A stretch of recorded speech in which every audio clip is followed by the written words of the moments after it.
Ontem nós mostramos no programa uma criança, o Carlos Daniel, com apenas 11 anos de idade, que sofre do ceratocone. É uma doença que não é tão comum, mas para os médicos chega a ser comum, até porque é um caso para cada 2.000.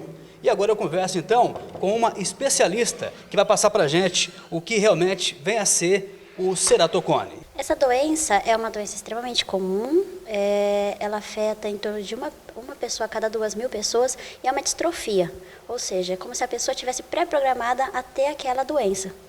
Então, durante a vida, ela tem algum gatilho que vai fazer com que ela desenvolva essa doença. O que é o ceratocone? A nossa primeira camada do olho é como se fosse o primeiro vidrinho, como se fosse o vidrinho do relógio, a primeira camada. Essa camada, ela vai sofrendo uma deformação, ela vai ficando com formato de cone. É para ela ser redondinha desse jeitinho assim, ao invés dela ser redondinha, ela começa a fazer um bico. E aí a gente chama de ceratocone.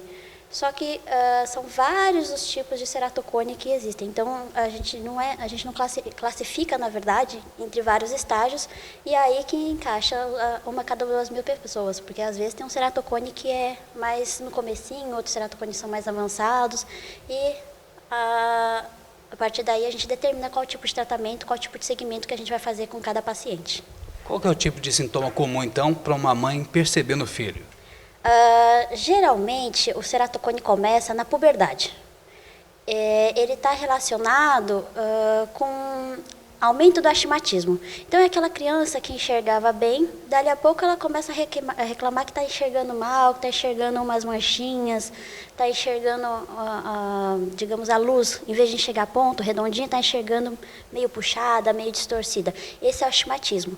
E ela também começa a enxergar mal para longe, a miopia. Então, geralmente, são pacientes que mudam muito de óculos com muita frequência, aumenta muito o astigmatismo, e começa a gerar um grau do óculos que geralmente ele não tinha. A gente vai fazer um acompanhamento desse paciente.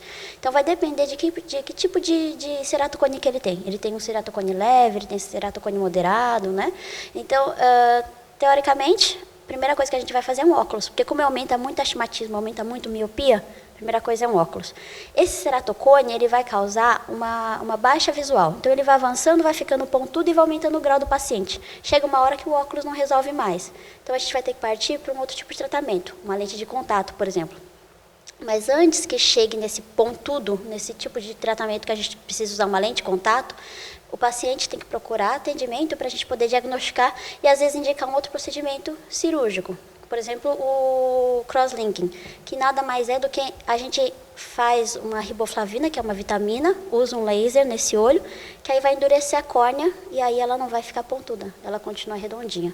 Ou então, partir para outro tipo de tratamento cirúrgico, um anel de Ferrara, com que vai estabilizar essa córnea. Ou ainda os dois juntos, ou até quando o ceratocone é muito avançado, muito grave.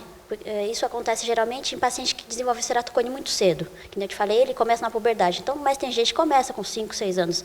Esse é um indicador de mau prognóstico. Aí ele pode evoluir para opacidade da córnea, que a gente chama de leucoma. Aí tem que evoluir para transplante.